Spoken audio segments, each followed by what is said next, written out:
Good morning students. आज मैं कुंडलियां पाठ से चौथी और पांचवी कुंडलियां पढ़ाऊंगी। चौथी कुंडली में गिरधर कविराज ने स्वार्थी संसार पर व्यंग्य किया है। यह दुनिया मतलबी और स्वार्थी होती है। उन्होंने बताया है कि अगर मनुष्य के पास धन है तो उसके कई मित्र बन जाते हैं और निर्धन होने पर उसके कोई मित्र नहीं बनते, कोई संगी साथी नहीं होता, क्योंकि निर्धनों से उनके स्वार्थ की पूर्ति नहीं होती। क्लियर।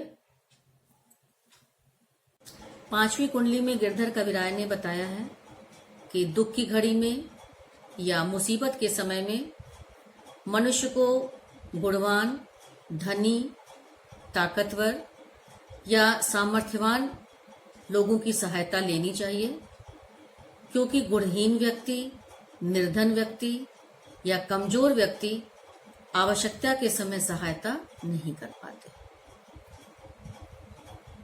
नेक्स्ट कुंडली। इस कुंडली में गिरधर कविराज ने संसार में हो रहे स्वार्थ के व्यवहार के विषय में बताया है। ठीक है, क्योंकि सभी जानते हैं मनुष्य स्वार्थी प्रवृत्ति का होता है। जब तक उसका दूसरे से स्वार्थ है तब तक वह उसके पीछे पीछे है और स्वार्थ की पूर्ति होने पर वह उससे पल्ला झाड़ लेता है। ठीक है, इसी संदर्भ में गिरधर कविराज जी ने बताया है, see all of you, Sai सब संसार में मतलब का व्यवहार।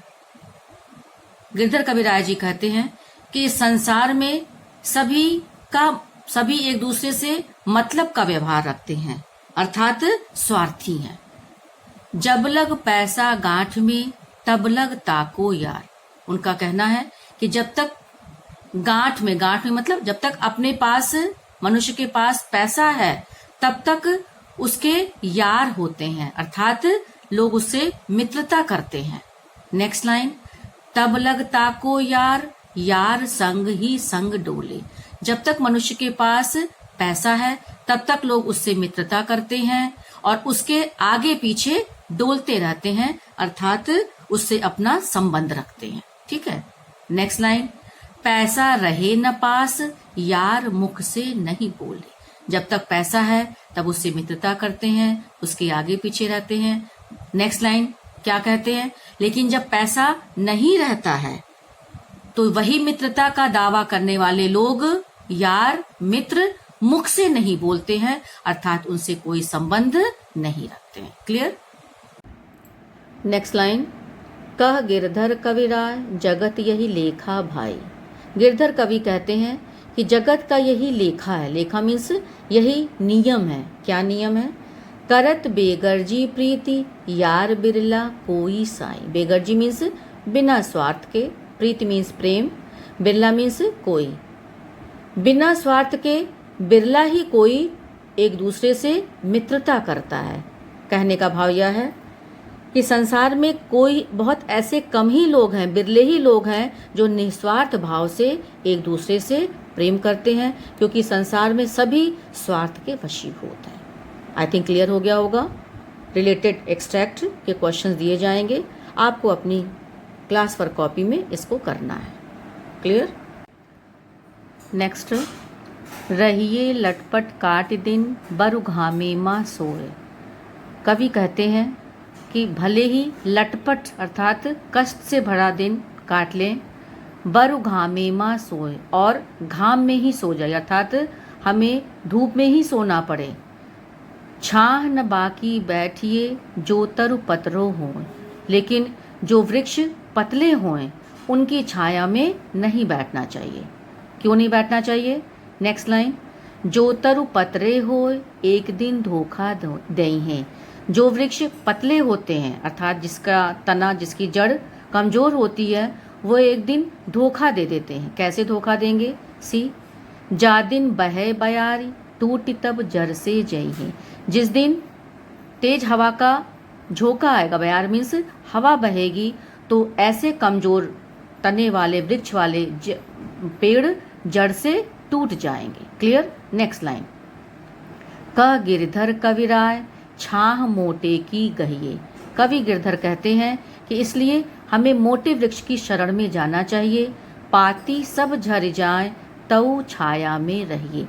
भले ही उस मोटे वृक्ष की पत्तियां सारी झड़ जाएं, लेकिन तभी भी हमें उसकी छाया में ही रहना चाहिए, उसकी छाया से दूर नहीं रहना चाहिए। क्लियर?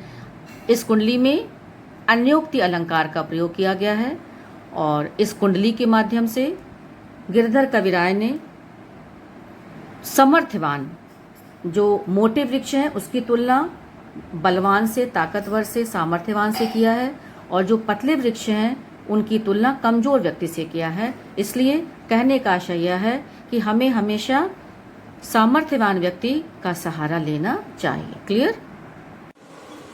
यहाँ पर तीसरी कुंडली से संबंधित अवतरण दिया हुआ है, अवतरण नंबर 3।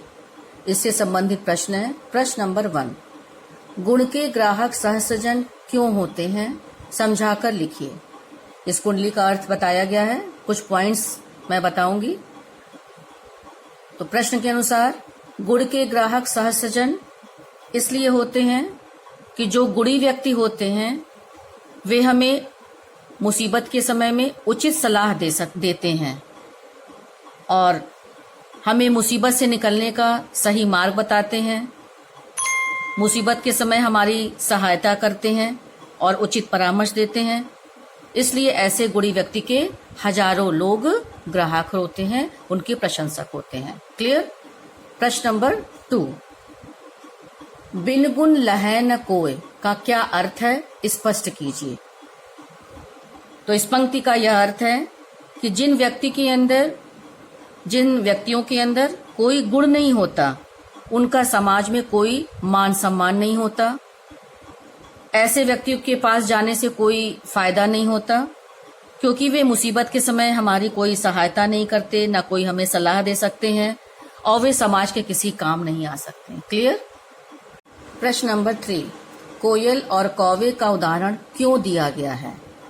तो कोयल और कौवे का उदाहरण बताया गया कुंडली में गुणी और अवगुणी व्यक्तियों के बीच के अंतर को बताने के लिए दिया गया है।